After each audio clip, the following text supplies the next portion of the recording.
Ministara u Bosni i Hercegovini ima 130. Ja znam kada odete vani, kad kažete da ste bili ministar, sve se gleda wow, kao to stvarno nešto uspješno. Ja kažem, nije to nimalo problem, samo se rodite u Bosni, čekajte svoj rijed. Mi smo gradili, ja sam tada to govorio i dalje se nismo puno pomakli od toga, nažalost, gradimo papika generaciju. Ti si dobar profesor onoliko koliko su tvoji studenti bolji od tebe. Sad, najljepša stvar u toj cijeloj priči, 15 doktoranata, ja tvrdim, svih 15 su bolji znanstvenici od mene. Ja se 5 dana nisam pojavio na poslu kao ministar. I to sam svaki put medijima javljao, ja nisam na poslu taj dan, ja ne znam, taj dan vozimo. Bilo su one, Gras je štrajkao, pa sam vozio kombi, ljude sam razvozio. Pa drugi dan je bilo, markice sa Crvenog krsta prodavao kod Vječne vatre, da mi ljudi vide da nisam na poslu. I 5. dan sam prijavio sam sebe da nisam na poslu i ja sam otpušten. Ja rijetki ministar ako je otpušten. Stara rečenica koja, nažalost, ja 10 godina pričam, jeste da nam se ovo ne dešava slučajno. Na fakultetu trebaju da rade ljudi koji ne samo da prenose tuđe znanje, nego kreiraju svoje znanje. Ovo se neće mnogima svidjeti, ali to je tako kako jeste. Moju Bosnu i Hercegovinu čini moj otac koji je došao iz Hrvatske, ovdje živio i zajedno sa mnom branio tu Bosnu i Hercegovinu. I moja majka koja je odrasla na sunčanoj strani. I moj Tark, prijatelj koji je odrasla na Memon strani. I supruga Katarina. I Katarina koja je rođena u Brčkom, došla iz Modriće da živi ovdje u Sarajevo i jednostavno morala doći ovdje da mene pronaći. U stvari da ja nju pronaći. U toj cijeloj. Papak nije odjeća, papak nije obuća, papak nije način kako izgovaraš. State of mind. Papak je state of mind. I papak može biti rođen kod Sebilja. Papak, mislim, to je bez ikakvih problema. Znači, papak može biti rođen u Ciklanu. Za nekoga sam ja papak.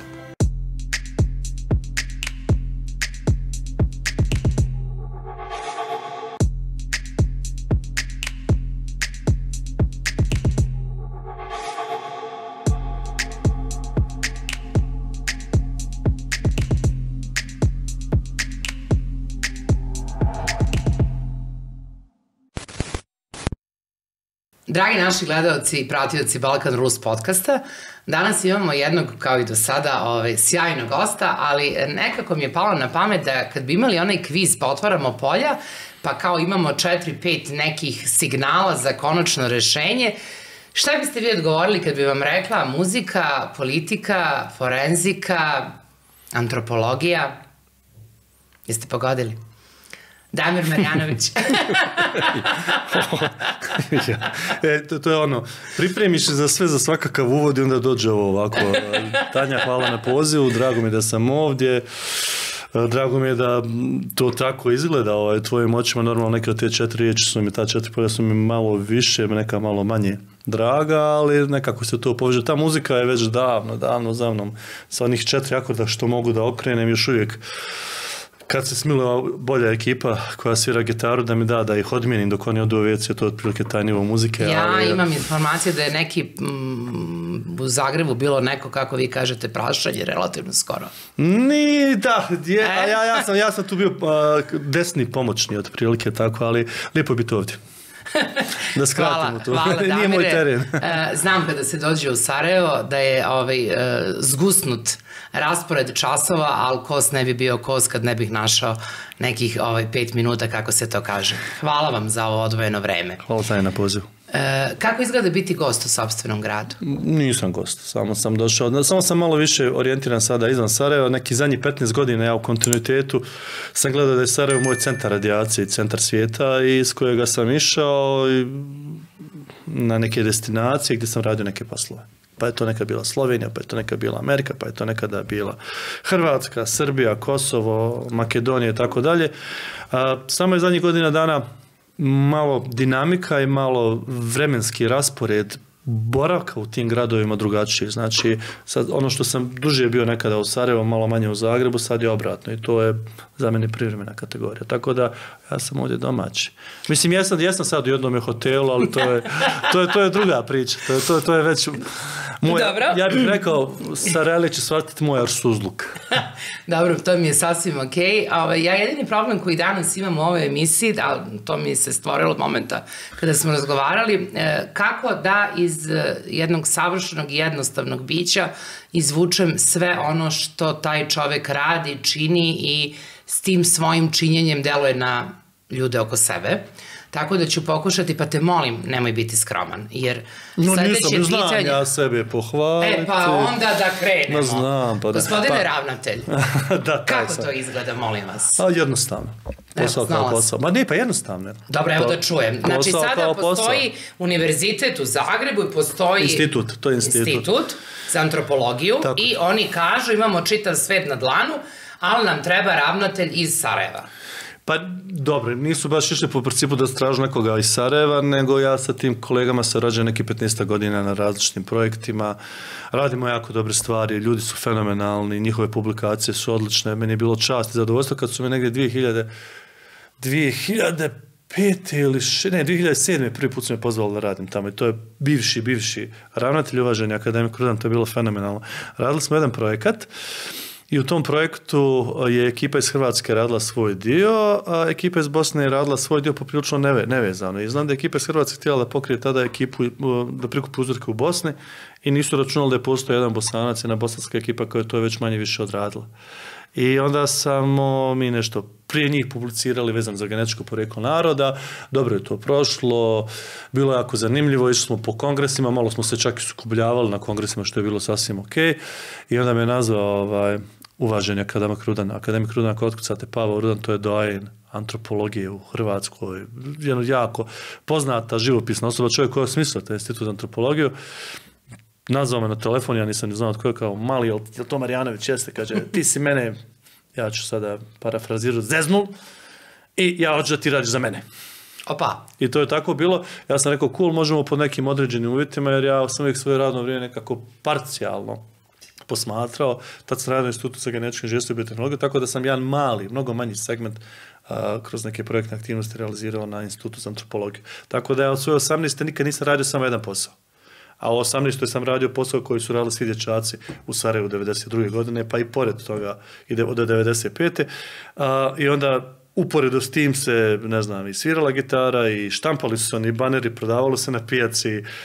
Znate ono kada je bilo, ubilo se za kupusa i ostalo, te papire smo mi štampali i prodavali ljudima na pijaci za glavicu kupusa ili za nešto tako, jednostavno biznis je uvijek bio tu. U svakom slučaju, akademik Rudan me je pozvao prvi put, radili smo, surađivali, pa je mene put odnio negdje u drugome pravcu, pa smo 2008. ponovo, 2010. opet nekako počeli novo surađivati. Od 2014. sam ja u Zagrebu, sa nekih svojih 10 do 20%, a sada sam u znanstvenim kapacitetima nekih 100% u narednom periodu u Zagrebu. Vidjet ćemo koliko dugo. Kako izgleda biti u ministarskoj fotelji? I izgledalo, za kratak period, nepunih godinu dana, uspeli ste da pokažete da nije nemoguće. Znači, može se. Došli smo, prva stvar meni, to je stara, ispričana priča, a možda, ko će pamtiti priča tih ministara u Bosni i Hercegovini ima 130. Ja znam kada odete vani, kad kažete da ste bili ministar, sve se gleda wow, kao to stvarno, nešto uspješno, kažem, nije to nimalo problem, samo se rodite u Bosni, čekajte svoj red. Ili ćete biti ministar ili zastupnik ili nešto tako. Šalu nastavno, to je bilo 2012. Poodavno je bilo. Moj dugi jezik i popovanje koje sam, u stvari, pametovanje studentima me je dovelo tu poziciju da to nisam mogao odbiti. Par sedmica prije nego što se to desilo, na jednom fakultetu se žalili ljudi na nekoga profesora, kako to nije išlo, pošto sam bio jedan mlađi profesora tamo i nekako sam valjda bio kutija za žalbe, pa su mi se studenti obratili, pa smo pričali, sam rekao, ok, napišite dopis, stanite za svojih riječi i budite spremni da stanete iza onoga što tvrdite tu. Jer smo i mi kao studenti se znali bunti za neke stvari. Na manjem tom obimu, ali znali smo se bunti. A onda su oni rekli, mi to ne bi, mi da se to riješio da se ne bunimo, onda se rekao, ako vam se ukaže prilika da nešto promijenite, a ne prihvatite, onda više nemate pravo ni da kukate, ni da pametujete drugima. Kako mi je taj narativ sada aktuelan? I jeste sad aktuelan i tada je bilo par sedmica poslije jedna ekipa rekla, slušaj, obaramo mi neku vladu tamo, pravimo neku ekspertsku vladu, znamo da znaš o obrazovanju, znamo s kim si surađivao, ja sam tad dosta surađivao sa profesorom Primorcem u Hrvatskoj na 1000 stvari i u nauci i obrazovanju, on je tada bio, prije toga je bio aktualni ministar u Hrvatskoj i mi bi željeli da ti svoje znanje preneseš ovdje da pokrenemo reformu obrazovanja, ti se pozicija ministra. Ja naivan kakav jesam, misleći da to tako stvarno ide, da ćemo mi to sad pa sad uraditi.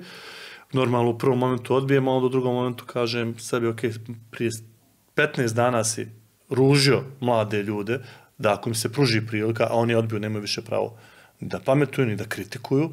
Znači, ako ja sad odbijem, više nemam pravo ni da pametujem, ni da kritikujem.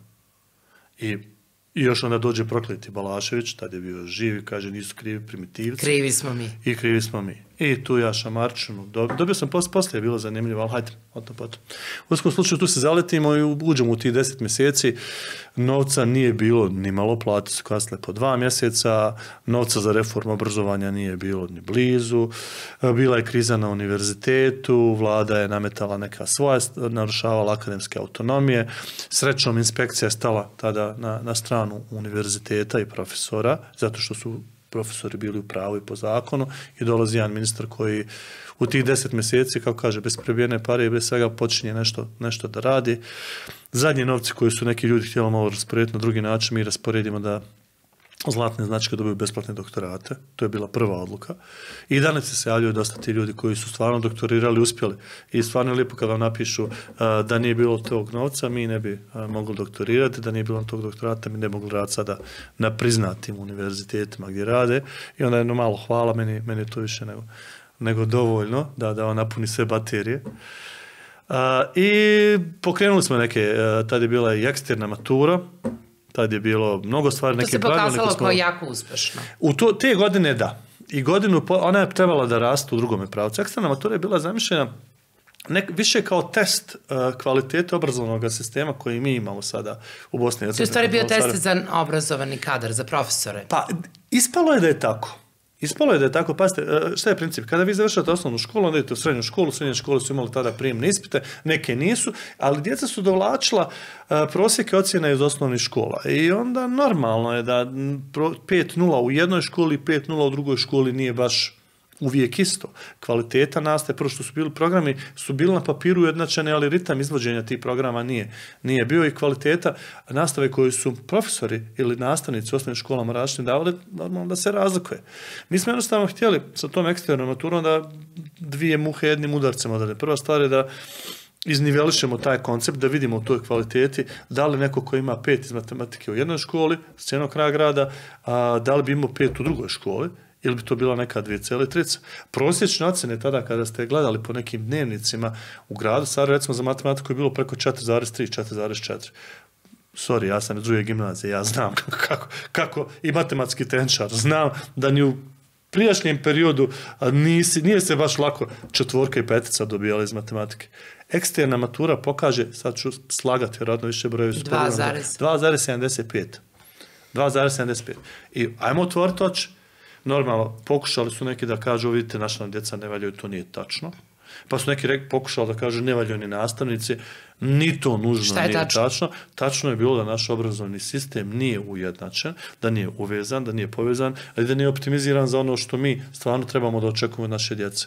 Prvo osnovno pitanje koje moramo znati je šta očekujemo od dječaka i djevojčica koji završaju 8-godišnji, sada 9-godišnji sistem, šta očekujemo nakon srednje škole, da li su oni spremni za svijet i da li su oni građani da bi ostali u Bosni i Hercegovini za ove naše uvjete ili da bi bili spremni da se susretnu sa izazovima bilo gdje.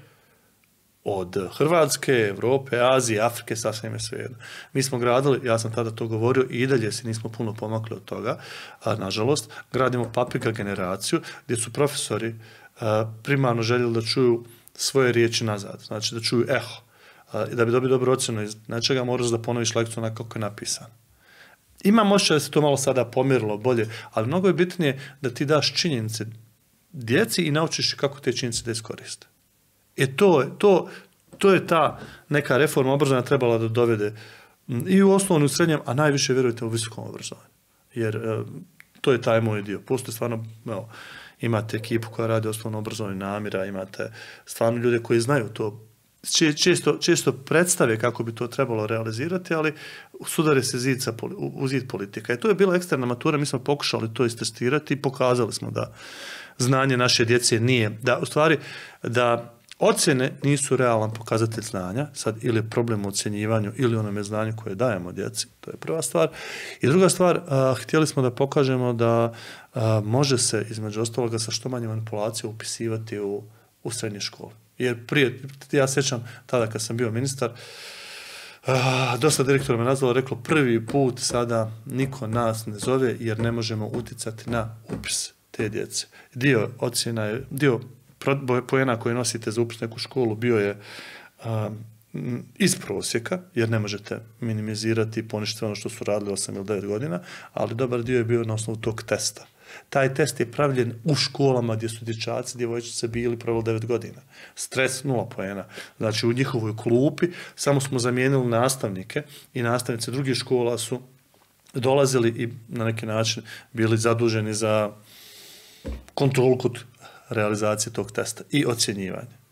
A ja se dobro sjećam tog jutra, niko nije imao pitanja dok nije došao ministar i doslovno otključao onu staru kasu i rekao, napravo smo 4 seta pitanja i rekao, ok, A1. Ja nisam znao šta je A1, ali sam ja rekao A1. Druga osoba koja je znala šta je A1 je samo distribuirala te testove i to je bilo tako. I to je trebalo da napreduje dalje. Htjeli smo da primimo to, da bude i matura na nivou gimnazija, škola i tako dalje. Gledali smo gdje je Hrvatska pogriješila, gdje su susjedi svi naši griješili, pokušali smo to korigirati. Međutim, nekako, dosta sam ja brzo otišao sa te pozicije, a mislim da oni koji su dolazili nisu razvijali tu eksternu maturu u tom pravcu kako je trebalo. Zašto ste otišli sa pozicije gde ste uspeli, ne samo u tom periodu, nego i nakon tog perioda da razvijete, ako se ne varam, ispravite me, 17 doktoranata koje ste izveli na put 15. I 15, koji su sada na boljim pozicijama nego što ste vi. Znači, vaši đaci su prevazišli vas kao profesora. Zašto ste nestali sa toje pozicije? Zašto ste odustali od onoga da se pamet vrednuje? Nisam odustao sa te pozicije. Malo lončiće lupate. Ne, niste više... Ministar, da, ali ja nisam pravio doktorante sa pozicije ministara. Ja to nisam ni rekla. Ja sam pravio doktorante sa pozicije profesora. I vi ih i dan danas, mislim, ne pravite, nažalost, jer nemate vremena da im se posvetite, da im pružite onaj kvalitet koji ste pružali za ono što su oni postizali. Znate kako je, evo da se vratimo nazad. Moj profesor, kojeg ja jako cijenim, znači moj mentor, profesor dr. Rifat Hači-Selmović, je nas naučio da su... Ti si dobar profesor onoliko koliko su tvoji studenti bolji od tebe. I toga se stvarno držimo. I ja možda ću sad pogriješiti u broj, ali recimo za svoju cijelu karijeru on imao stvarno zavidan broj ljudi koji je izveo na doktorskim studijima, ali ja mislim bio skoro upola manji nego što se meni desilo nekih 10 godina od recimo 2000. Ja pokušam sad da se vratim 2007. do recimo 2017. Nebitno. Jer malo se školovanje promijenilo, sistem se promijenio i na kraju se stvarno stalo na 15 doktora nauka, pa sigurno neki 40-ak magistara po starom i po novom sistemu, isto 15 doktora su bili po starom i po novom sistemu i sigurno 100 diplomanata. Došao je jedan period kada je moj fokus otišao u drugome pravcu, više je bilo boravaka izvan BiH, pa je otišlo malo i u politiku. Onda sam osjetio da više ne mogu u potpunosti da se posvetim doktorantima onoliko koliko doktorant zaslužuje. Došlo je od toga da kod zadnjega doktorata koji smo stvarno izgurali kako treba, sam osjetio u jednom momentu kao da radim lijevom rukom, moja lijeva je jako loša. I to nije fair prema osobi koju ja treba da bude mentor. I zato sam jednostavno, pa ajmo reći, stavio jednu pauzu u tom cijelom pravcu do onog momenta da kada budem ponovo mogao da se 100% posjetim doktorantu, onoliko koliko treba, koliko zasluži, koliko pravi profesor treba, koliko se profesor Hači-Selmović meni posvetio, ja bolje da taj dio posla ostavi sa strane. Ja sam i dalje predavač, ja sam i dalje profesor na više predmeta, na više univerziteta i u BiH i u Hrvatskoj regionu, ali za doktorante je to posebna stvar. Ti nisi samo osoba koja pregledava šta on napisao i kaže mu ispravi ovo, ispravi ono. Ti si osoba koja mu pomaže da pronađe sebe u nauci. E sad, najljepša stvar u toj cijeloj priči, 15 doktoranata, ja tvrdim svih 15 su bolji znanstvenici od mene, izuzetno su uspješni ljudi, povremeno mi se jave, pa povremeno kada ja upadnem u neke prepirke sa ljubavno kaže nemoj ništa brinuti, mi ćemo te zaposliti. Tako da, to je dobar feeling. Što se tiče pozicije ministra, otišao sam vrlo jednostavno jer smo napravili jedan deal, to je standardna ispričana priča, mislim da se ne vraćamo. Nećemo je pričati. Ne, odličan je. Pazite, ja sa premijerom, gospodin, to je bio Suvac Zeljko, to je dobar čovjek. I mi smo napravili deal da ćemo izaći u susret, kolektivni ugovor se treba potpisati sa prosvjetnim radnicima. Ja sam pitao ministra financija, je li to ok? On kaže, jeste. Ja sam pitao premijera, je li to ok? Jeste. Ja sam stavio svoj paraf da bi sutra rekli, znaš, ne možemo to tako. Znači, ja razumijem da to nije bilo njihovo, nego pritisak je na njima napravljen, ja to razumijem. I onda sam ja samo rekao, sorry, ja sam stavio paraf, ja obraz ne mogu izgubiti u toj cijeloj priči, izuzetno korektno odnose i dalje imam sa tim ljudima i sa jedne i sa druge strane, sa sindikata. Šta više, ja nisam otišao, ja sam otpušten. Ne znam koliko tu priču, znate. Imam u radnoj knjižici težu povredu radne discipline i to ovi moji politički oponenti vrlo često koriste. Kako čovjek koji može težu povredu radne discipline može da bude nešto, da bude profesor. Znači persona non grata. Jeste, da. Zašto ima težu povredu radne discipline? Vlada nije prihvatila moju ostavku. Ja sam onda sa jednim jako dobrim pravnikom sjeo i otišao na skupštinu. Skupština nije prihvatila moju ostavku. Kantonalna skupština je rekla, ne, mi hoćemo da ostanete ministar. Vlada, meni to je premijer rekao, ja hoću da ti ostaneš ministar. Skupština je rekla, ja hoću. Ja sam rekao, ja volio bi, ali ne mogu. Ne mogu protiv sebe. To je tako, ja ne mogu. Rekao sam nešto, nisam ispunio, desili su se protesti. Sindikat nije htio da odem. Tako su mi bar rekli, tako je govori između ostaloga, ali ja sam rekao da će se to desiti, to osjećaj odgovornosti bio. I ja sam onda se s pravnikom konsultovao i pitao kako da riješimo ovaj problem. Kaže, pa dobro, imaš 5 dana se ne pojaviš na poslu. I ja se 5 dana nisam pojavio na poslu kao ministar. I to sam svaki put medijima javljao, ja nisam na poslu taj dan, ja ne znam, taj dan vozimo. Bilo su Gras je štrajkao, pa sam vozio kombi, ljude sam razvozio. Pa drugi dan je bilo, markice sa Crvenog krsta prodavao kod Vječne vatre, da mi ljudi vide da nisam na poslu. I 5. dan sam prijavio sam sebe da nisam na poslu i ja sam otpušten. Ja rijetki ministar ako je otpušten. Znači, otpušteni ministar. Otpušteni ministar. Damire, da li je naše obrazovanje i obrazovni sistem izuzet zla političkog? Nije. Ovako. Nažalost, moja... I podpitanje, jako me interesuje. Da li mi na poziciji imamo ljude koji su adekvatno obrazovani i školovani, mogu da budu vizionari, ili imamo glupe i poslušne? Ajmo prvi dio pitanja. Ajmo prvi dio pitanja, jer drugi dio pitanja nije samo obrazovanje. Drugi dio pitanja je kompleksan i ne znam da li ću znati da dam dobar odgovor, mogu ću samo reći svoje mišljenje. To me interesuje. Stara rečenica koja, nažalost, ja 10 godina pričam, misli da nam se ovo ne dešava slučajno. Obrazovanje nije slučajno u Bosni i Hercegovini, a evo i u Srbiji, dovedeno u tu poziciju. Ono je projektovano dovedeno u tu poziciju da bi produciralo ljude kakve trebaju vlasti. Znači, kakvi ljudi trebaju vlasti? Pa gledajte, ljudi koji upravo ovo, možda će znati činjenice, ali neće znati da ih koriste. Ljudi koji kada dođu da zaokruže nekoga, ako imamo već u demokratiju, neće analizirati programe, neće analizirati biografije tih ljudi, da vidi da li su postigli negdje nešto, nego će pogledati naslov 3 portala i reći ja ću za njega glasiti, ili će pogledati ko je ljepši, ili će otići za 50 maraka ili u Srbiji za sendvič i glasati. To je tako kako jeste. Nažalost, obrazovni sistem je bio prva žrtva Dejtonskog sistema, isparcijaliran, nemogućega je. Znači, Bosna i Hercegovina, šta kaže, prema nekim podacima nekih stranih obavještajnih službi, kaže da imamo ispod 3 miliona stanovnika, a vi imate 13,1 ministarstvo obrazovanja. Koliko? 13,1. Sjajno. Znači, imate 10 kantona, 10 ministarstava obrazovanja. Da li se tako zove suklopljen, to je pitanje. Imate federacijno ministarstvo obrazovanja, imate Republika Srpska, drugo ministarstvo obrazovanja, imate Brčko distrikt koji ima svoj sekretarijat ili kako li, kancelariju za obrazovanje. A na državi gdje trebate ministarstvo obrazovanja, tako imate 0,1, jer imate ministarstvo civilnih poslova koja se dijelom dotiče obrazovanja.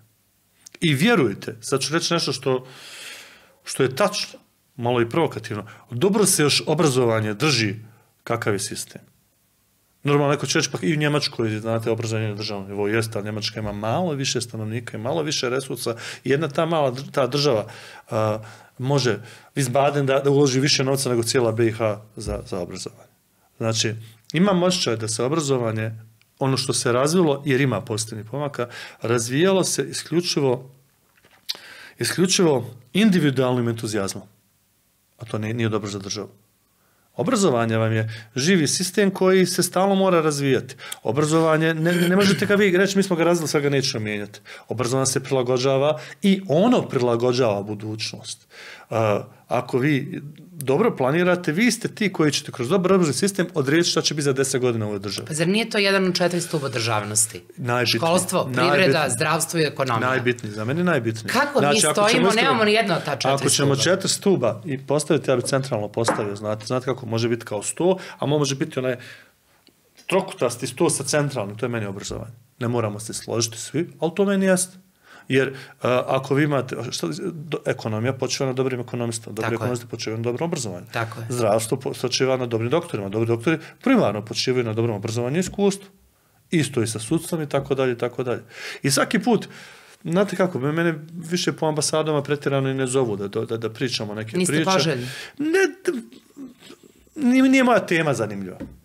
I način na koji ja to interpretiram nije zanimljiv, ali zato što svaki put se mi vratimo uvijek ista priča koja nam reforma treba. Ja kažem reforma obrazovanja, ne kažu pa dobro long term projection, ja kažem ok, i 98. da smo počeli bilo long term projection, od 2008. ne bi imalo problema sa korupcijom i sa svim osnovim, zato što bi kroz obrazovanje korupciju nazvali lobiranjem, ne daj Bože kako oni to rade, ali bi riješili problem efikasnih, dobrih, pametnih ljudi na svojim pozicijama. Međutim, nije to. Obrazovanje je za dnevnu politiku fenomenalno. Govorim riječ stvari od prije 10 godina koje su nažalost iste i sada. Ne kažem da se nije napredovalo, ali nije se napredovalo zbog države, nego zbog dobrih duhova, profesora koji se nađu u ovome krugu u osnovnih srednjih škola i u Sarajevu i u Bosni i Hercegovini, posebno u manjim mjestima koji u nikakvim uvjetima trude se da prenesu znanje i govorim isto i dobrih ljudi na fakultetima koji rade svoj posao. Znači, država nije zaslužna za to što je obrazovanje sada malo bolje nego prije 10 godina. A država je trebala da ga napravi mnogo, mnogo boljim. Država da, u stvari, znate kako je, ako stvarno volite svoju državu, ako ste veliki državnik, prvo što ćete raditi je pobrinuti se za obrazovanje, zato što dobro obrazovanje znači napredak i stabilna budućnost države. Svaka vaša rečenica daje pitanje i odgovor. Kao rođeni Sarajlija, kao neko ko voli ovaj grad, kao neko ko je svom detetu dao 30 bodova prilikom uspisa, jer toliko nosi bodova kada si pripadnik armije Bosne i Hercegovine, a tipičan sa minđušama i tetovažama, u Kini kažu da je sjajan predavač, ravnatelj u Hrvatskoj, 15 doktoranata, a ovde vas nudili ste se, bili ste tu, ne koriste to znanje. Imam utisak da ovde ne prolazi ništa progresivno i napredno. Tanja, nije sve tako crno. Znam, ima i sivih zona. Sve su nijanse sive. Sve su nijanse sive, da li ih 50 ili, Bože moj. Niti sam ja bijel, znam ja biti đavo i sa rogovima repom. Odlično. I tvrdoglav u toj cijeloj priči, znam jako biti u krivu, da se razumijemo. Niti se ne traži progres, traži se progres. Stvarno, traži se, ali znate koji je princip? Ja to kažem usmjeren progres. I onda se vratimo na one 4 rečenice, čutanje je zlato, nemoj da talasaš, ako talasaš, zašto baš ti, i zlatna sredina. Otprilike, tu se sve završi. Nekako smo kroz mainstream, kroz ono što klincu ubjeđujemo da ako hoćeš da nešto postigneš, moraš da pratiš naš obrazac. Pričali smo u pripremi ove emisije, sinoć ili preksinoć, pričali smo o muzici, između ostalog. Pa smo pričali o tome da, recimo, ja obožavam EKV, obožavam YouTube i tako dalje. Drago mi je kada klinci ovdje sviraju EKV, YouTube i tako dalje, ali ako nastave graditi tu priču samo u tom pravcu, onda smo im ubili kreativnost. Hrpu ove muzike koju sad imamo na sonu, koju slušaju ljudi, dječaci, djevojčice, ja ne razumijem ko što moj otac nije razumio zabranu pušenja, primjera radi. I ne mogu, i malo me čak i žalosti kada vidim da dječaci, fenomenalni muzičari, koji stvarno znaju svirati gitaru za razliku od mene, sviraju po kafanama i dalje Džanija Štulča. I samo Džanija Štulča. Ali zar nije to opet neki ne izlaz iz te zone komfora koje se mi... Stavili smo ih u kocku. Ali gde je želja da se izađe iz kocke? Pa nismo je naučili kroz školu da izađe iz kocke. Ali ko je vas učio? Vi ste ratne generacije. Vi ste imali rat u Sarajevu, imali ste izbor za mis, imali ste dolazak grupe YouTube, imali ste izlazak vašeg drugara koji na gitari svira himnu, Haris Pašović koji ovde za tom stolicom priča kako je pretrčavao aerodromsku pistu noseći knjige i pada 3000 granata dnevno. I šta se sada desilo kad sve fecera i ne puca? Ma ne fecera. da se razumijemo. Pa zato i pitam, gde je, evo u Srbiji ovo što se dešava. Vraćam se na rečenicu, kad kažu, mene pitate gdje je obrazovanje. Obrazovanje je tačno tamo gdje naše političke elite žele da ga vide. Sad će neko reći, pa i ti si politička elita. Jesam, ali sam manjina. Ja 10 godina, i nije uopšte problem, i kada me i neko i proziva i tuče, i predugo sam tu, i previše se tučem, ali ja 10 godina s onim svojim kapacitetima pokušavam da ubijedim ljude, u obrazovanju bi ipak trebalo da uradimo to i to. Ne nailazite nekada na odobravanje, nekada naiđete posebno u predizbornom periodu kada obrazovanje iskoriste kao pamflet. Mašete, bit će divno sa grad, školu, 5 spratova, artificial intelligence, ljudi pričaju stvari koje ne znaju šta znači, da se razumije. Pogledajte samo predizborne kampanje, pa divni su. Kako lupaju stvari šta će obrazovanje da uradi. Obožavam ih. Znači ne samo u Bosni, i u Hrvatskoj, u Srbiji, posebno u Srbiji. Pa to, nema haos. A jedna Vinča koja bi bila pojam priče, pa u krajnjem slučaju se ne lažemo. Odakle nama ta priča? Evo da vam kažem zašto, ko je mene naučio razmišljati. Prvo smo imali dobre nastavnike. Evo, Muratović Safija je moja učiteljica. Šta mislite što ja pamtim? Vjerovatno je već rahmetli. Nije, vjerovatno, nadam se. Volio bi da je bilo biološko čudo da je živa. Ona me je naučila od 1. do 4. šta da radi. Onda mi je došao jedan najdivniji profesor, Davorin Primorac, koji je dobri duh osnovne škole, Petar Dokić, i učio me da razmišljam. Pa me nije stavio na stup srama kad sam proletio kroz prozor, zato što mu se gurali, pa sam razbio laktom prozor, pa nije zvao moje roditelje da me naruže kada sam pobjegao s časa jer smo igrali utakmicu protiv nekoga. On je znao to kanalist kako je kanalist. A onda dođem u drugu gimnaziju i zateknem Mildu Zarađu. Žena koja mi je genetiku sadla u glavu, koja mi je prije svega rekla, nisam ja nešto bio briljantan učenik, kako vi očekujete u drugoj gimnaziji. Meni je sve nekako inat vodio, sestra upisala, pa hajde ja pokažem da ja mogu. Pa prođem prvi razred odlični, pa mi više nije bilo zanimljivo. I onda vam dođe profesorica Rađo i kaže, ti si taj, osjetim u tebi. I ne lezi vraže, popuni mi papir i pošalji u Petnicu. Naučno-istraživačka stanica kod Valja. Ja tamo upoznam ljudi s kojima si sada dopisujem.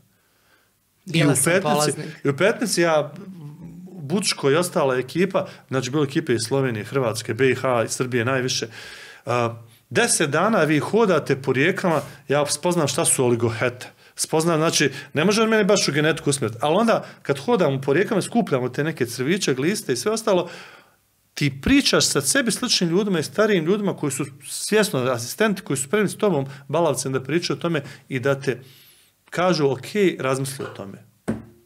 Vigor Majer, a tako Sigurno sam se čuo, Vigor je poslije bio, pa mislim, jedno najjače što je Srbija u tom periodu imao bio Vigor. Vigor Majer. Tako, i poslije znam da se i borio i sve ostalo, da vam ne kažem, znači, tu smo mi povukli vlagu, ako smijem reći, i povukli da znamo razmišljati. Rat nas je oblikovao tako kako nas je oblikovao. Znači, uopšte nešto da pričamo o ratu. Nešto da pričamo onome, i kad pričamo o ratu, ljudi me malo ovako čudno gledaju, zato što ne pričamo ono što je mainstream i što se gleda. Mene je povuklo još gore. Ja sam par godina poslije preko 10.000 kostiju kroz svoje ruke pregurao zajedno sa svojom ekipom, ne svojom, nego ekipom koji sam bio ja dio tima iz Instituta za genetičku inženjerstvo i biotehnologiju ICMP-a, to su identifikacije žrtava rata. Pa sam to svoje znanje upotrijebio u Sloveniji, pa smo radili identifikacije drugog svjetskog rata. Prvi u svijetu smo radili masovnu grobicu civila i tako je identificirali. Zato što ljudi niko nije znao, to smo mi samo znali. Tada u tom momentu da radimo. Ali nas je rat oblikovao, ja to mom sinu objašnjavam, da nema problema, nego ima izazova. Ako sam u ratu, u 18. mi smo prerano odrasli. Mi nismo srednje škole završavali, bili smo već u zanimljivim kreacijama. Nije bilo Dolce & Gabbana, nego iz Tešne su nam tešanke uniforme slali. Oblačili smo, nosili. Jedno vrijeme prva uniforma koja se dobije bila na dekica betonska koja je bila, pa kad padne kiša, onda nemate 60 kg nego 120, od toga 60 ide na to. I ja sam prošao sve isto što su prošli svi dječaci i djevojčice su serveni, manje ni više. Nismo bili nekako pretjerani, bili smo samo tamo gdje smo trebali da budemo. Ali smo u te 3 godine naučili da nema problema, da ima izazova i da za svaki izazov ima rješenje. I to smo nastavili primjenjivati. I moje je da prenesem da svaki izazov ima rješenje i svaki student s kojim radim u prilike im tako objasni. Odete negdje u neku laboratoriju u Americi i onda vam daju softver i kaže eto mi za 3 mjeseca očekujem da vam date, za 3 sedmice da vam date rezultate. 3 sedmice sam bio u Avdru vojna laboratoriju u Americi. I ja u roku 2 dana završim i ponudim rezultate. I normalno oni kažu, ma malo si to pretenciozno. Onda pogledaju rezultate i kažu, pa čekaj, ti si završio sve što smo očekivao. Pa rekao, da li vi ste mi dali sve što sam ja i trebao da. A vi u laboratoriju, tada kad smo mi pravili, ekipa s Instituta za genetički inženjerstvo, mi smo prva nam akcija bila da nađemo stolcu da sjednemo poslije rata. Pa onda jedan računar, troje nas se smenjivalo na računaru. Pa smo onda hemikaliju, kad nemate, morate raditi izolaciju DNK. Onda razmišljaš, ok, ako ovdje koristim deterđent, šta bi bilo da ja stavim ovaj likvi, ne idemo ovaj hemijski deterđent, da ja malo likvija stavim, mora on isto uraditi kao, i on mora imati taj, ili ako koristiš, ne znam, NaCl, pa ti imaš NaCl klasična studa, daj malo u tuzlansku studu, nešto radimo, da ne kažem kako smo neke enzime mijenjali, tako dalje. Našli smo mogućnost da pronalazimo rješenje za svaki izazov. Nekad uspijete, nekad ne. Nauka nije, znate kako je nauka, zašto smo imali problema u koroni? Nauka nije bila usklađena sa onim što je Brad Pitt radio, ne znam, u filmovima. Jer vi gledate 2 sata zarazu ili, ne znam, zevur ili nešto tako i Brad Pitt što dobro izgleda nego što riješi svaki problem u 2 sata. I to ide pravcem, bez problema. Drugi ginu, ali on ide. Kod nas u nauci je princip da sasvim ti postaviš hipotezu, uradiš eksperiment i rezultat bude totalno drugačiji. Nije to fail, nije to poraz. To je naučni rezultat. Jer je zasnovan na naučnim činjenicama i naučnim metodama. Tako mi radimo i nažalost najbitniji koncept tu se jako fajtamo evo i sada. Osnovno i srednje obrazovanje je tu da vam da temelj. Imate fenomenalni profesor. Ja sam pristao na par časova da vidite kakve vam dječaci, djevojčice dođu na fakultet meni na prvoj godini. Ja uvijek uzmem prvi predmet prve godine. Ti tačno vidiš da je imao mecenu, imao dobrog duha koji mu je objasnio kako da razmišlja. I sad dolazite na fakultet. Na fakultetu trebaju da rade ljudi koji ne samo da prenose tuđe znanje, nego kreiraju svoje znanje. I nauče te ljude kako da kreiraju svoje mišljenje i svoje znanje. To nam sad najviše nedostaje. Na našim fakultetima ovdje jako fale ljudi koji kreiraju znanje iz moje oblasti genetike, iz povijesti kreiraju neke nove činjenice. Mada na svakom fakultetu imate njih, ali nekako su onako po strani. A mainstream profesora, univerzitetskog profesora je da 50% njegovog rada bi trebalo da bude u učionci, a 50% u nauci. Bez obzira da je to društvena ili nauka. I vraćamo se nazad. Kad budete imali takve profesore na fakultetima, onda ćete stvarati te generacije koje će znati, koje će opet biti predgrupa YouTube. Vi ste spomenuli jedno, ja znam Protest, Dado, Jemin, dvojica najboljih fenomenalnih momaka sa ciglana iz moje zgrade. Oni su ostvarili moj san. Ja znam, neće se Dado ljutiti. Ja bolje sviram gitaru od njega. Ali on je imao hrabrost, napravio je bend, odradio je priču i on je bio jedna od predgrupa Protesta. I znam, kad se glasalo na zidu da ko će biti predgrupa U2, znam da smo mi svi glasali smo za među ostaloga za Protest. Ja mogu biti samo pozitivno ljubomoran na njih, ali to su oni, to je ta naša generacija. Sad su tu uspješni ljudi u sasvim drugom pravcu. Ne znam da li se muzikom bavi, mislim da se ne bavi. To je to. Mi moramo iz naših grešaka naučiti klince da ne ponavljaju te greške, ne uvoditi ih to, reći gdje smo griješili, da nismo bogovi, da nismo bezgrešni, da nije da Bog zna za 10, a ja za 9, ti za 8, da imaš klince koji znaju za 11, da imaš klince koji kažeš bravo, majstore, bolji si od mene, da imaš dječaka koji, ja sam se raspričao, sorry, prekidam, ali moram ti ispričati, ovo je najbolja priča. Ja uživam. I reći ću ime Jasmin. I neće se ona ljut i nek mu dođe ovaj podcast. Poslaćemo mu. Daću vam, mislim, on je meni oličenje uspješnog čovjeka. A evo kako je počelo. Znači, to je prva moja generacija, sam bio docent na jednom fakultetu i njih 5-6, naravno, kad ste mladi, pa onda oni skonto, hajde nemoj s ovim starim profesorom, mi ćemo s ovim mlađim i ja odaberem njih 5-6, oni su meni aplicirali za ko će ja diplomski, ja odaberem njih 5-6 i oni su svi super, divno, krasno i bio je prosjek bitan, ovaj dečko nije imao taj prosjek i dolazio kod mene na ispit, to je jedini student kojeg se ja mislim 2 puta oborio. Ja inače ne obaram po 3-4 puta. Ako 3 puta oborim jednog studenta imam problem, ja sam loš profesor, ne mogu te naučiti za minimum da prođeš. Ali te ne puštam dok mi ne kažeš šta je minimum, dok ne pokažeš minimum razumijevanja. Nekada i neki studenti odostanu. I on je 2 puta izlazio i on je zaslužio da prođe 7 ili 8. Ja sam ga 2 puta vraćao. Rekao, nećeš, ti si inteligentan čovjek koji je kao voda. Voda kad je na plafonu, kad kisnik. Pa kad se vlaga uvuče u stan, ona nađe put do plafona tvoga da ti napravi fleku. Ti možeš bolje. I on je stvarno naučio, položio je. Nije dobio najbolju ocjenu, ali bio izuzetno zanimljiv. Izuzetno snalažljiv. I poslije išao i po kongresima i imao sam priliku da gledam kako raste i tako dalje. I on meni kaže, profa, idem za Australiju, aplicirat ću u forenčnom laboratoriju. Mogu li te navesti kao referencu? Rekao, slobodno navede. Nije to baš, ne dajem baš svima reference. Ne ljute se. Jednostavno, nekad ne poznajem dovoljno dobro studente i nekad mislim da nekima moja referenca i pogrešnom pravcu bi ih odvela. On je aplicirao i meni sada dolazi e-mail, javlja se žena koja je ispred te laboratorije, da li ste vi taj Davor Ranč, nam je čast zadovoljstvo, imate solidno referenciji, jesam rekao da znam da se nahvalite. Sve ok, super. Šta li će biti do kraja? Mi bi da obavimo razgovor sa vama, vezano je za kandidator, ako može znati o kome se radi znam. Sad žena mene pita, super, ok, u 5 ujutro. Nadigo me u 5 ujutro zbog razlike vremena. I sad obavljamo razgovor, kaže da li vi poznajete, rekao, poznajem profesor. Znam, Jasmina. Ok, što možete reći? Rekao, jedan solidan student koji zna šta hoće i tako da je dobro. Kaže, je li on bio među prvih 5%? Nije on bio najbolji. Aha. Je li on bio, je li on znao bo što zapravo? Ne, rekao, nekoliko ja znam, nema blaga veze sa laboratorijom. Rekao, to sa pipetama, nisam siguran da li nešto međuvremeno naučio, ali, pa dobro, kaže, jel ima neko ogromno preznanje s forenzijsku, rekao, nema, tek treba da uči. I sad je žena malo, pa dobro, kaže, zašto ga vi preporučujete? Rekao, gospođi, nakon 3 mjeseca će biti naš najbolji uposlenik. Nakon 6 mjeseci ćete ga postaviti na poziciju vođe projekata, a nakon godinu dana čuvajte svoj posao. Jer on će vam uzeti posao. I on je toliko dobar. I oni su ga zaposlili toliko dobar. Ja mislim da je uzeo toj osobi posao pod navodnicima i on sad vodi jednu ekipu, tamo radi fenomenalne stvari. U forenzici, u kojoj sam ja nekad bio mađončar, ja sam prije godinu dana, prije par mjeseci, na kongresu gdje je on došao iz Australije i prezentirao svoje rezultate, učio iz njegovih rezultata. Profesor je učio iz rezultata svog đaka. Zato što je bolji, zato što je nastavio. Jasmin, prezime?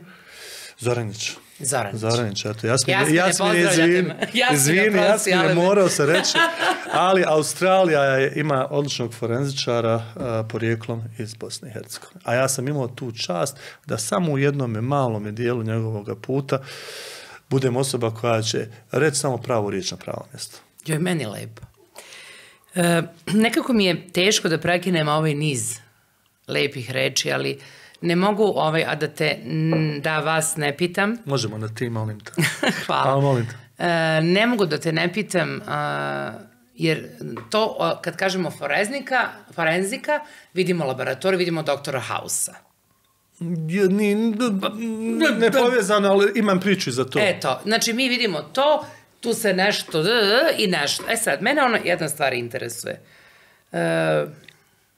Prvi ste tim koji je radio identifikaciju žrtava rata.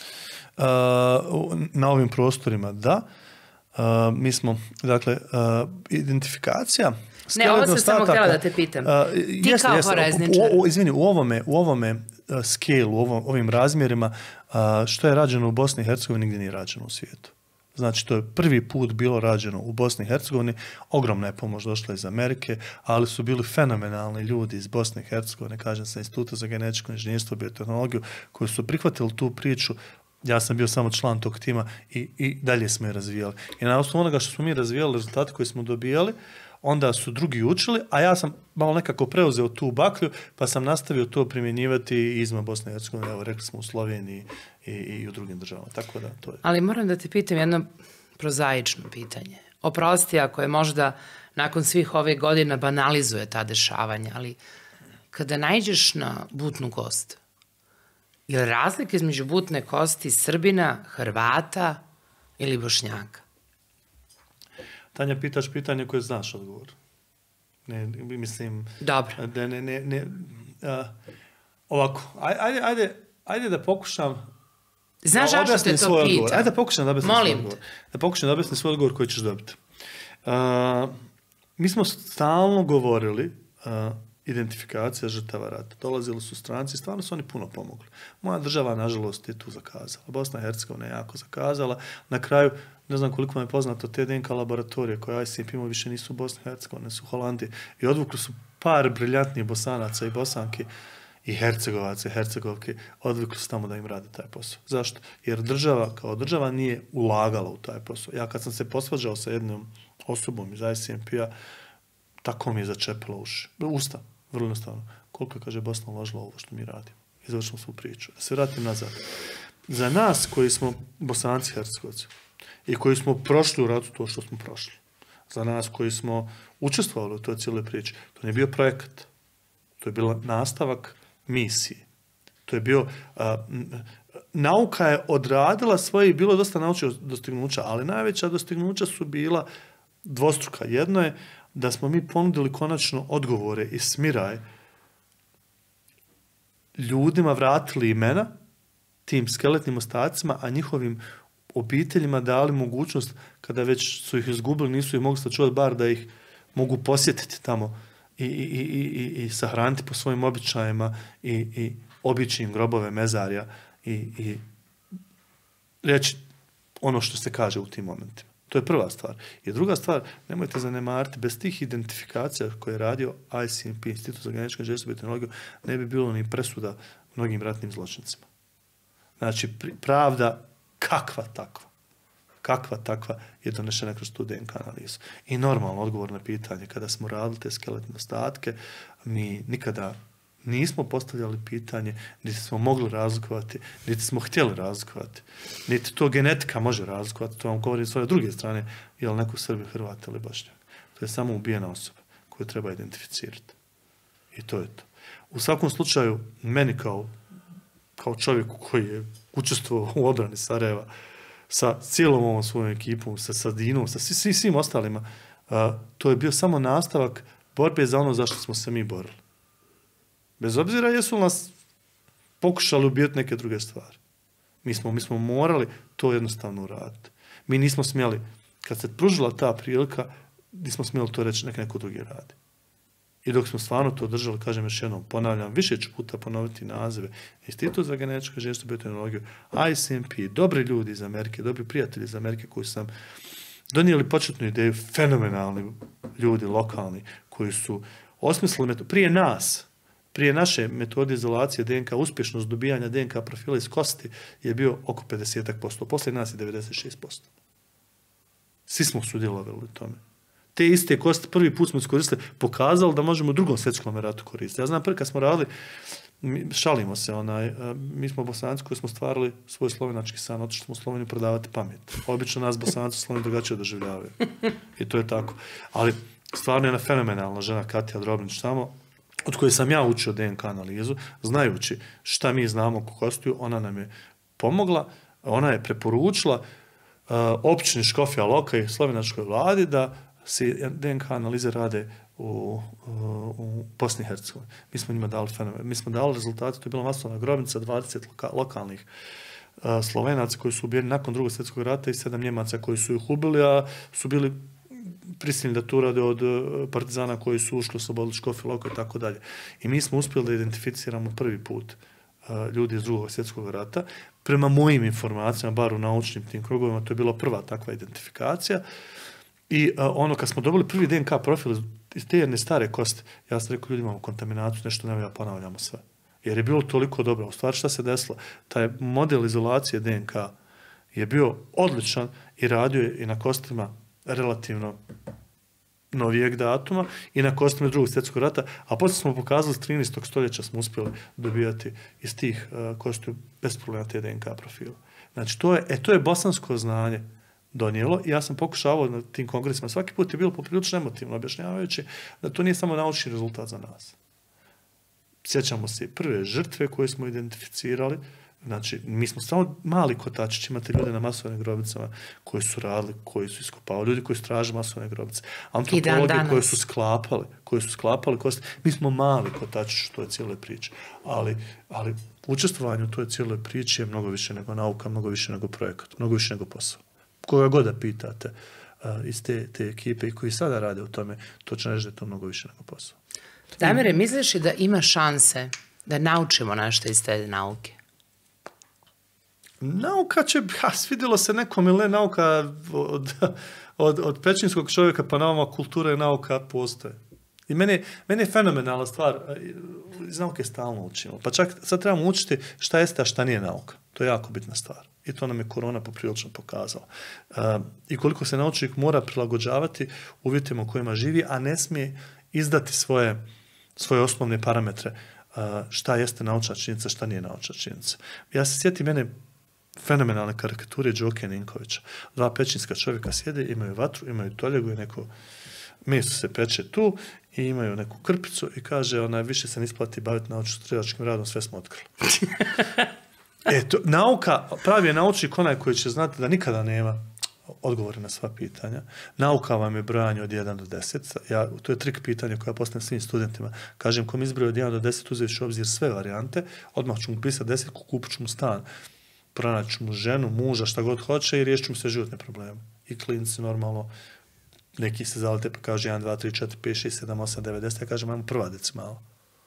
Pa neko ko je baš uporan ko što sam ja, ko magarac, on ide i na prvu decimalu. Ja kažem, dobro, ajmo druga decimala. Znači, kad brojite od 1 do 10, uzeti u obzir sve modalitete, sve brojčane vrijednosti, vi nikad ne možete izbrojati. To vam je nauka. Nauka nikad neće... Znači, kad kažu izbroj do 3... Izbroj od 1 do 2. Ta priča. 1,1, pa 1,1, uvijek ima. To su ljudi koji se bave antropologijom, to su kao kvantitativne osobine. One su uvijek različite. Vaša visina može isto u centimetra, možda u milimetrima, teško da je u mikronima, nanometrima i tako dalje, tako dalje. Ali poenta u tome da u nauci prva stvar jeste da, odgovorite neko pitanje, neki problem. Posebno u 21. stoljeću, to je primijenjena nauka. Mi moramo dati odgovore na pitanja. Ali dobro naučno istraživanje koje otvori 5 novih pitanja. Tu su naučnici, posebno u ovom zadnjem periodu, imali problema da objasne kako funkcionira. Vraćamo se opet na onoga Brad Pitta. On u 2 sata riješi problem. I to je super. Onda poslije toga prodaje i kafe aparate u filmu. Ali point u tome da bi došlo u ta 2 sata, da bi došlo do genoma nekoga virusa ili nečega, to nismo mi de novo smislili, sad vi ja pa idemo tražiti. Koristimo sve ono što se 50 zadnjih godina radilo u oblasti molekularne genetike. I samo usmjerao, nadograđujemo. Naučnik ne smije biti bahat i reći nauka počinje od mene. Ili, iako je prevadio, ja se dobro sjećam, doajeni bosanske genetike su profesor Rifat Salmović, profesor Avdo Sofrađija i akademik Ljubomir Berberović. U jednom momentu su naša istraživanja prevazišla po informativnosti ono što su oni radili. Ali naših istraživanja ne bi bilo da ova 3 čovjeka to nisu radili. I da nismo čitali njihove istraživanja i da od njih nismo učili šta je dobro, a šta nije dobro. Znači, naučnik ne smije biti bahat i to ono prvo što trebate naučiti da naučnik nikad neće otkriti smisao života. A su bili bahati prema Demokratskoj fronti? Ja? Ne ti, neki drugi. Prema Demokratskoj fronti? Ja, koji skok sa nauke na Demokratskoj... Nisam siguran da razumijem pitanje. Da li je bilo bahatosti prema Demokratskoj fronti? Od koga? Od ovih sa strane. Demokratskoj fronti. Demokratska fronta je bio odličan koncept. Bio. Zašto bio? U mojoj glavi... Ne, pazite. Odmah da kažem ovako. Sad ću se ograditi. Za razliku od... Evo, sad očigledno ulazimo u moju svoju gdje sam ja očajan. Koliko nisam loš naučnik, ja sam očajan političar, ja to prihvatam. To je sve okej. Nikada neću reći ja sam bolji i nikada neću dozvoliti da mi neko kaže da sam gori. Samo ću da sam malo drugačiji. I to je sasvim okej. Mene prati u toj policiji, mijenju se 1000 stranaka. Pa smo mi prišivali one koje jesu i koje nisu. Pa moja prva stranka je Demokratska fronta. Ja nisam bio član, ja sam je osnivao sa gospodinom Komšićem u toj cijeloj priči. Sjetit će se neki kako i gdje je nastala riječ front, zašto je bila front, a nije front. I ko je sjedio, ko je to, nisam ja predložila jedna divna, mudra žena i bilo je tako divne logike u toj cijeloj priči, kako se to išlo. Pa jednostavno u jednom momentu način, modus operandi, ono što smo mislili da dijelimo zajedno, očigledno nismo dijelili. I meni to nije sramota priznati da ja ću uvijek reći. Ako možeš da kažeš, koje su to razlike koje su dovele do malo smo drugačije tu vidjeli, tu stranku. Ja sam to rekao. To je stranka koja je napravljena i 2000, oj Bože mili, 13. 14. Izlazila na izbore 2014. Bila je De Novo stranka. Predvodio gospodin Željko Komšić koji je po meni u tom momentu, kako sam ja shvatao, zastupao neke građanske stavove koji su meni bili dosta bliski. Znači, govorimo o građanskoj Bosni i Hercegovini, ali ne dominaciji jedne nacije na drugom, nego onako kako smo mi možda čak i učili i kako smo mi željeli tu Bosnu i Hercegovinu. Da nije bitno Tanja, jesi li ti Srpkinja, ja sam li ja Hrvat, ali neko Bošnjak ili ostalo, nego za ovaj podcast je bitno ko će ga voditi, da si ti bolja voditeljica od mene. Bez obzira jesi li ti Tanja iz Beograda, ja Damir Sarajevo. Znači, to je koncept, kako sam ga ja vidio. I ono što sam ja zamjerio tu i što nisam mogao da shvatim politički, možda bi s ove tačke gledišta mogu i pregurati, a uopšte se nekajem što nisam pregurao, zašto se ide u predizbornu koaliciju u jednom dijelu Bosne i Hercegovine, Republike Srpsko s jednom nacionalnom strankom. Ne pričamo o SDA? Tad je bilo, koalicija je bila sa SDA. Na stranu, pazite, ne poistovjećujem ja, ali odmah u mojoj zdravoj logici je bilo čuj, ako ideš, nova si stranka, pričaš nešto novo, pričamo da je Bosna i Hercegovina, jer Bosnu i Hercegovinu ne čine samo Una, Drina, Sava, ona je naš izlaz na more, tako čini ljudi koji tamo žive. Moju Bosnu i Hercegovinu čini Posušje i ljudi koji žive u Posušju. Moju Bosnu i Hercegovinu čini Bijeljina, čini Laktaši i ljudi koji žive u Laktašima. Nužno se mi ne moramo slagati, ali bez tih ljudi u mojoj glavi te Bosne i Hercegovine nema. Ovo se neće mnogima svidjeti, ali to je tako kako jeste. Moju Bosnu i Hercegovinu čini moj otac koji je došao iz Hrvatske, ovdje živio i zajedno sa mnom branio tu Bosnu i Hercegovinu. I moja majka koja je odrasla na sunčanoj strani. I moj Tark, prijatelj koji je odrasla na Memun strani. I supruga Katarina. I Katarina koja je rođena u Brčkom, došla iz Modriće da živi ovdje u Sarajevo i jednostavno morala doći ovdje da mene pronađe. U stvari da ja nju pronađe u toj cijeloj priči. Znači to je moja Bosna i Hercegovina. Ne kažem da to možda nije bilo politički mudro za Demokratsku frontu. To je cijelo znači, tebi se nije dopalo ulazak u koaliciju pre izbora? Predizborno. Zato što su, da se razumijemo, podjela vlasti poslije izbora je nešto uobičajeno. Neminovno. Neminovno, to je tako. Ali prije izbora mi je logično ideološki da se posloži, da ima neke. Nisam vidio zašto mi kao nova stranka koja treba da se isproba u svim krajevima Bosne i Hercegovine, zašto se odmah vežemo za jednu stranku koja nije nužno loša, da se razumijemo, ali u nekim krajima BiH će vas možda spriječiti da neke zanimljive ljude povučete. Isto bi ja to rekao da se, ne daj Bože, sa HDZ-om ili ne znam ko je tada bio, nebitno je to, da ne bi bilo sada navlače. Nije u momentu predizbornog pravljenja nove stranke. Možda se poslije pokazalo DF i SDA sad usko surađuju, nemoj da ne budem ja zločest, imaju oni dobrih poteza. I pokazalo se da je to dobro za DF, ali mi smo drugačije vidjeli, ja sam drugačije vidio DF. I nije to nikakva tragedija bila, ništa, ja sam samo rekao, ok, cool, ja ne znam, funkcionira tome, normalno, razlazi u politici mogu biti lijepi, mogu biti ružni, obično su relativno ružni, ali, kao što rekoh, niti gori, niti bolji, samo različito vidimo neke stvari. I isto je slučajno bilo i sa našom strankom. Znači, kažem vam još jedno, bez ikakvih problema neko ko gleda ovaj podcast kao reći ti si Muhanat, ima još ružnijih izraza za takvo nešto, pa da ne kažem, ali ja prihvatam i to. Mijenjaš dresove, super, nije nikakva frka, Džeko mijenja dresove, ne kažem da sam Džeko, da sam toliko uspješan kao Džeko, ali i on ima svoje razloge, ja imam svoje razloge. Ja imam neke svoje uzuse i kriterije po kojima mislim. Nije problem da u politici ja dogovorimo pa da kažem, ok, ja želim ovo, ti želiš ovaj da se nađemo na sredini, pa ćemo vući gore dole. Ali postoje neke granice ispod kojih se u politici ne može ići. Ali još jednom ponavljam, ajde da budemo ovako. Mnogo puta su me pokušali, najmoće kaže da ja kažem da Željko ne valja, Peđa ne valja, Sabina ne valja, Dino ne valja, ne. Ja uopšte to neću. Svako ko se bavi ovim poslom ima neke svoje razloge, ideje, ideale, načine, modus operandi. Kako ja mogu shvatiti i mogu prihvatiti, pa čak i dijelom mogu poštovati neke stvari, a ne moram se slagati s tim, tako nek ljudi prihvate tako to kako jest. I ja još jednom ponavljam, ni to nije sramota. Koliko se razumijem u nauku, koliko izgleda nisam loš profesor, toliko sam loš političar. Zato što neke stvari ne mogu stvariti i možda ih vidim na drugi način. I zato neuspješno gostujem politici za duže vrijeme. Ako bi ja pojednostavila sve to što ti pričaš i pričala jezikom naroda, ono kad odem na pijacu pa kupim jabuke. Je li Papak pobedio? Da ne bi bilo ad nominem, da ne bi bilo sad, postavili ste pitanje za Demokratsku frontu. Znači, pa da ne bi ispalo da... Ne, a sad pitam generalno. Sad generalno postavljam pitanje. Recimo da papak vodi. Papci vode. Možeš li mi ti kao Sarajlija objasniti razliku između čoveka koji obrađuje svoju njivu i kažemo seljak, a šta je papak? Je li to onaj što ima podignut vrh cipele? Ja sam duboko, papak nije odjeća, papak nije obuća, papak nije način kako izgovaraš. State of mind. Papak je state of mind. I papak može biti rođen kod Sebilja. Papak, mislim, to je bez ikakvih problema. Znači, papak može biti rođen ciklanima. Za nekoga sam ja papak. Ja vjerujem da je to tako kako jeste.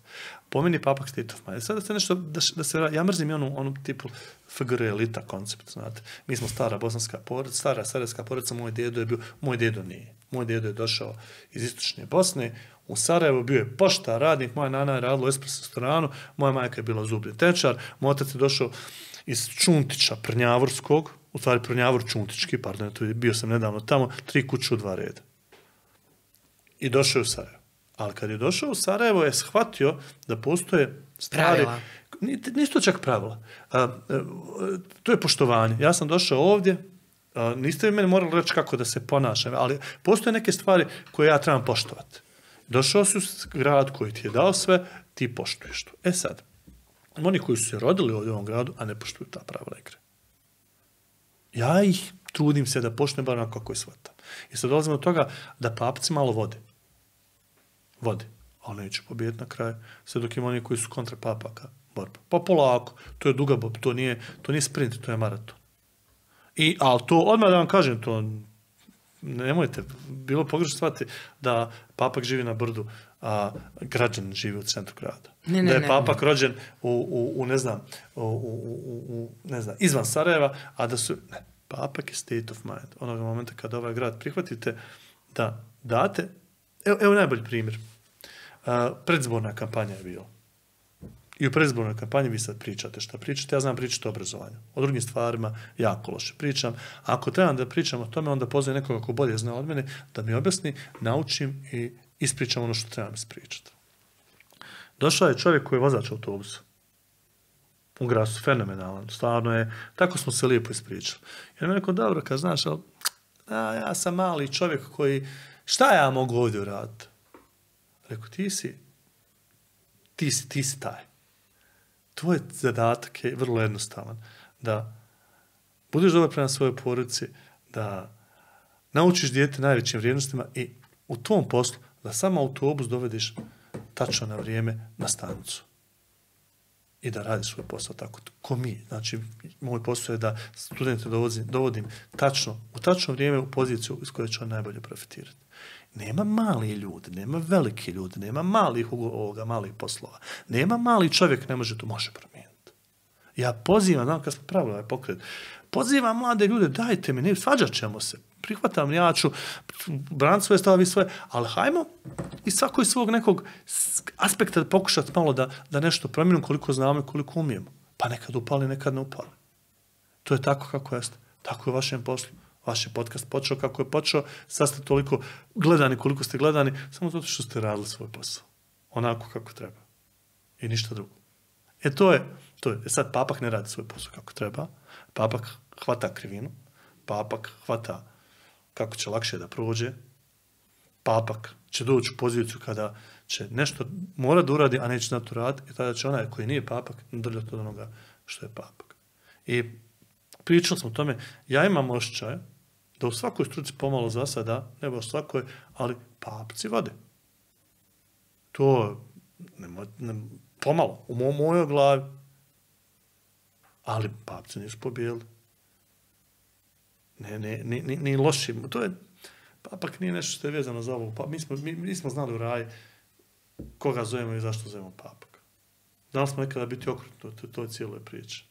Ali, kao što rekao, i papci su dio Bosne i Hercegovine. I još jednom ponavljam, vrlo jednostavno, svako neko gleda ovaj podcast s punim pravom može reći što ti pričaš, pogledaj tebe kakav si papak. Jer papak, pored toga što je state of mind, može biti, kako kaže, ljepote oko posmatrača i papak je oko posmatrača. Tako da ovo je samo osobno mišljenje koje nužno ne mora biti tačno. I još jednom, Svaka etapa, svaka faza, svaka povijesna faza, svaki faza života uvijek je imala neka previranja. Uvijek su bile neke te smjene od vlasti do načina razmišljanja, etičkih normi, morala u Bosni su sasvim normalne. Nešto što ja nekako imam osjećaj da su mi zadnja generacija koja je ustajala damama u tramvaju. Otvarala starijima vrata. Što ne znači da ova generacija ne valja, ali tako smo bili odgajani u toj cijeloj priči. Oni su odgajani sa mnogo divnih stvari sada koje imate predivnih klinaca koji vam dođu kako dođu.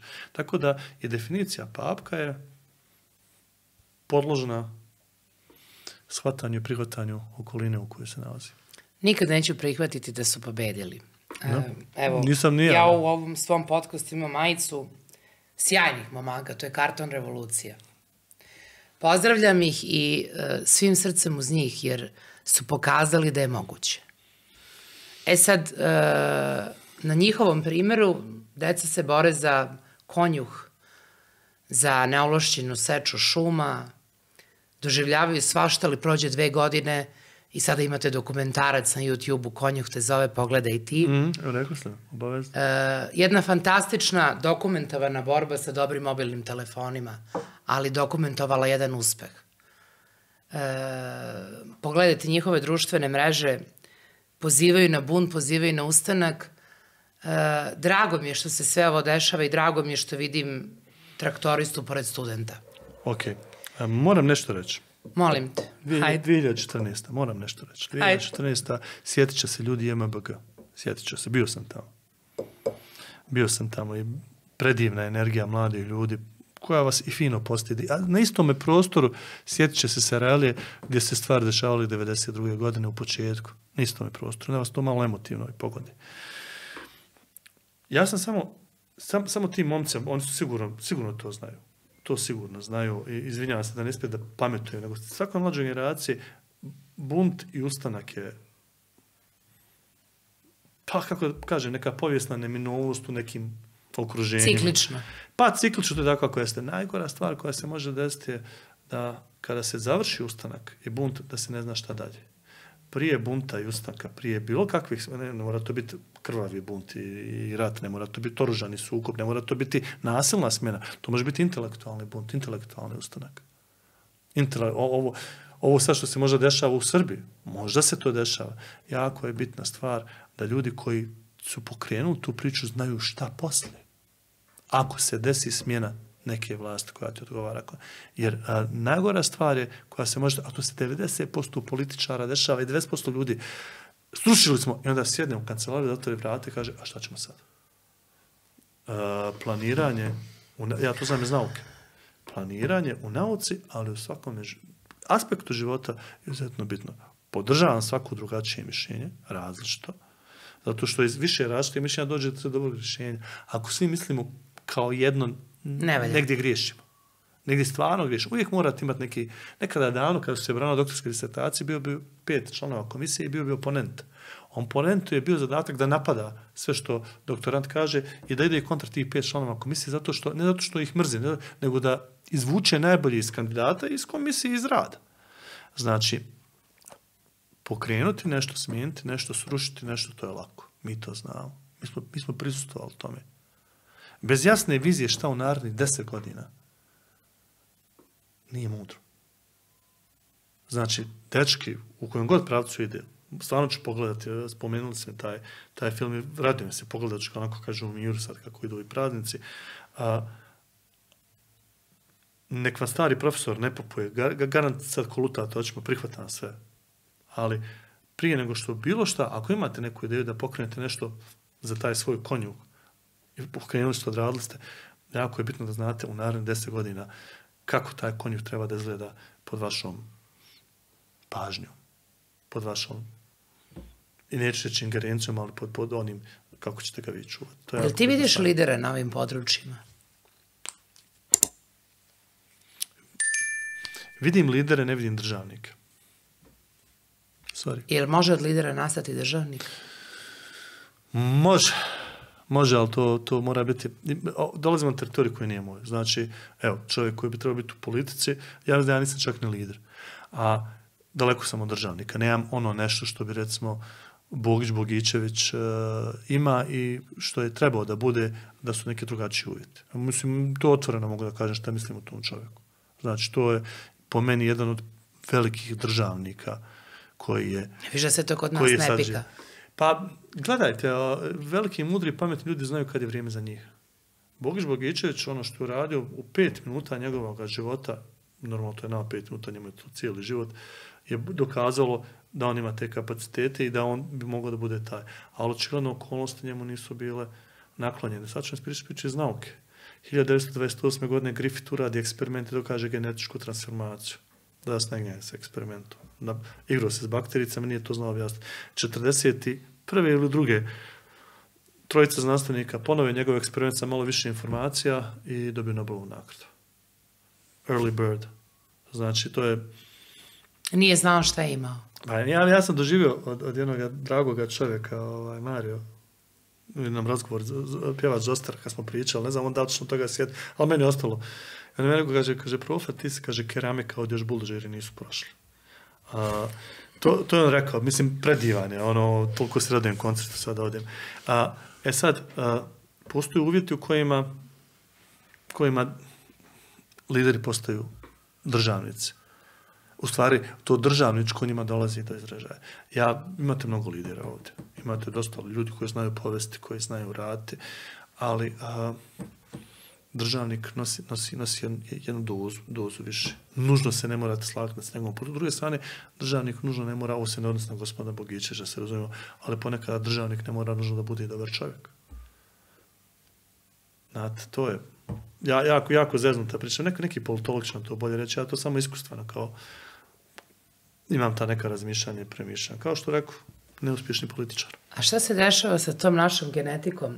Evo da ti pitam to. Kad imamo iz ovo lišne zemlje, ove vaše Bosne, imamo pola NBA-a, pa onda ove fudbalske lige, jednog Džeku, jednog Modrića, imamo s ovih područja Hrvatska, imamo jednog Teletovića, imamo jednog Nurkića, imamo jednog Novaka Đokovića, imamo svetske bisere na 4 kvadratna metra, a s druge strane, ta neka politička uniforma kao da je birana u nekim močvarama, pa su malo gnjili, pa to malo nešto trulo, pa se to nešto genetika pokvarila. Hajde ne kontaminiramo genetiku politiku. Dobro, izvini, ali moram da te pitam. Moram, zato što to sam proživio. Vidi, ja znam. Proživio sam prije 15 godina. Znači, znam da ne postoji polje gde nisi doktor nauka. Ali hvala ti što ostaješ u domenu svoje genetike. Ne. Nekim stvarima sam ja samo zagrebao površinu, sam ja malo elokventniji od mnogih ljudi, pa znam tu površinu lijepo opisati. Hvala ti na objašnjenju. Genetika je, mi smo 2005. ili 2006. godine imali rat. Objašnjavajući to porijeklo pod navodnicima, to je totalno pogrešno bilo objašnjeno. Pa su ljudi pokušali naše rezultate koristiti da kažu da su, ne znam, Srbi s Marsa, Hrvati sa Venere, a Bošnjaci sa planete Zemlje, neka druga planeta. Samo nešto ti pitam, je li dokazano da su amebe srpske? To je šovnistička farsa, ja sjećam te priče, sjećam se Edusa i sjećam se te priče i to je. Vraćamo se na doktora Hausa, ću se vratiti samo, kad spomenula forenzku, meni nije doktor Haus, nego je bio onaj Grisom. A moj jedan pokojni prijatelj, Rahmetli, jedno nakaš, ja se dobro sjećam kad bi sjeli onako, nismo često sjedili, ali kad bi sjeli, svašta bi se nagovorili, bio je tako čovjek deskriptivan, fenomenalan. I onda on mene pita nešto za forenzku, ja kažem, proklet je Grisom, ti vidiš samo on tamo nešto pa uđe u laboratorij, pa reklame i onda on da rezultat. Izađe iz laboratorije, eureka. Onaj čupavi da rezultat, a ja kad objašnjam studentima šta ja radim ono za vrijeme reklama. I mi učimo ljude šta da radi za vrijeme reklama. A Neno isto je bimo sa doktorom Hausom. Znači, kad sam njega pitao, kaže, nemoj, on je ti bar inteligentan čovjek, nemoj me gnjaviti sa tim stvarima. I sad se vratimo na genetiku. Vrlo mala, banalna stvar koju trebate razumjeti. A to ću toliko biti, opet ću biti provokativan i poistovjetično sa svim drugim životinjskim. Recimo sa konjima. Kad imate krdo konja i kad se pojavi jednom krdu šepavost, šta radite? Dovedete ili novu koblu ili novog pastuha da pojača genetički bazen. Naš genetički bazen se hiljadama godina stalno miješa, dolaze novi, pa onda je bio prve populacije, pa paleolitski čovjek, pa neolitik, pa širilo se Rimsko carstvo, pa Otomansko carstvo, pa prije toga normalno migracije, Slaveni, Kelti, 5. 10. Kogod je ostao, pa čak bili su i kako se zove Mongole, ostalo nas malo zaobišli Bosnu, malo se spuštao dole, barem tako povjesničari kažu, arheolozi. Znači, ko je došao ostao genetičkog materijala? To je bogatstvo. Mi smo mali prostor koji je stalno bio neka, ljudi će reći granica, ja volim reći raskrtica genetičkog materijala i kogo je došao, ostavio ga. I zato me uopšte ne čudi, kad imate mali prostor, veliki dijapazon genetičkog materijala, onda je velika šansa da dobijete Džeku Nurkića i ljude, Ptaletovića i sve te ljude koje smo, kako se zove, Đoković, ali ima i Jokić, da, ali je u Slovenac Dončić. Hvala asistenciji. Hvala velika asistente, ali gledajte, Dino će znat, Jokić, Dončić, kad ih pogledate, to nije košarkaš. Ne liči na sportistu. Ne liči na, ali šta ljudi urade? Triple-double. Srbin. Košarkaš i Srbin, što da ne? Srbin košarkaš. Ne samo Srbin, imamo mi ovdje. Imali smo mi Dževdu, imali smo Mirzu, Delkinđeta, Bosanca, imali smo, tako da, to je tako kako jeste. No, nažalost, većina tih ljudi postignu nešto kad izađu vani, zato što steknu uvjete, tako vam je u genetici. Znate, možda je našim genima zapisano da mi možemo da rastemo 2,5 metra, ali su još nisu tekli uvjeti. Tako da, vi takvi kakvi jeste, Tanja, i asistent kakav jeste, vas nisu kreirali samo geni, nego i ono što okolina. Rezultat djelovanja ste vi takvi, ali dvije kompleksne sfere faktora, to sam naučio profesora Samovića, to bi moj stari kolega Lelo Sua tako isto fino objašnjavao, isto je profesor na PMF. Vanjski faktori i unutarnji faktori. Unutarnji faktori geni koji ste naslijedili samo svojih roditelja, svih vaših predaka, pa čak i od tih ameba, ako ćemo se igrati evolucije, normalno, igrat ćemo se.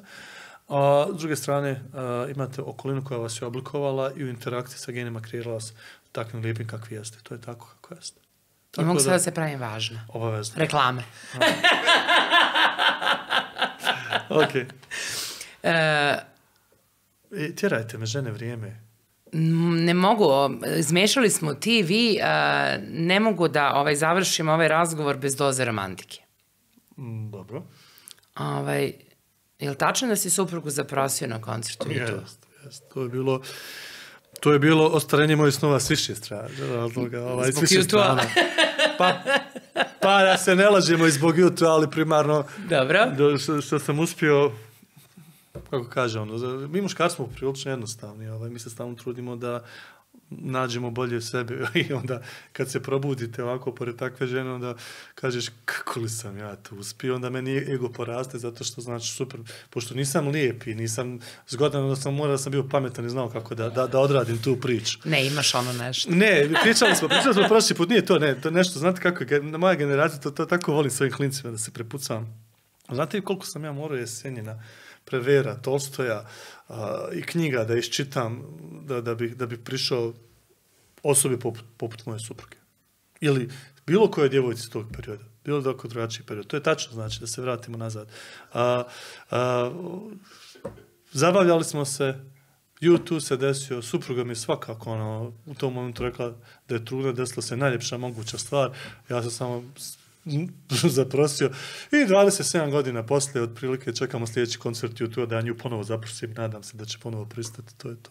Ali možemo da budemo i mi, pa da to bude uživo. Pa dogovarat ćemo se. Javno obećanje, mala pomoć za divnog Marija iz grupe Zoster. Volila bih ga u toj stolici preko puta mene. Mario, ovako. Dragi Mario. Hoću, dragi Mario. Mario, ja nismo prijatelji koji se intenzivno druže, zadnji put smo se vidjeli baš u Zagrebu, gdje je onako prvo fotku ti, otprilike tako. Sa njim sam imao 1 ili 2 fenomenalna razgovora i ta pozitivna energija, ja moram priznati, pa čak možda nije ni moj stil muzike, ali ono što on radi, to se jako cijeni. Tako da, ako će šta pomoći da privuče Marija, to što ću ja reći, Marija, ugodno sam se osjećao i bit će ti fino ovdje i svašta, nagovorim se svega i svačega. Damire, meni je bilo ovo zaista divno. Žao mi je što ovo ne traje duže, ali nije do mene, do tebe je. Do mene.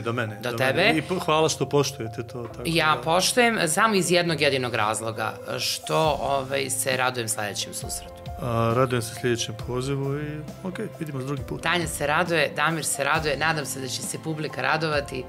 Dragi naši Balkan Rules pratioci, ovo je samo najava razgovora sa divnim Damirom Marjanovićem. Namerno ne stavljam ni jednu od titula ispred njegovog imena, jer on je prvenstveno čovek. I to veliki čovek. Hvala ti, Damir, i do sledećeg susreta. Hvala, Tanja. Hvala velike. Sve najbolje. Hvala.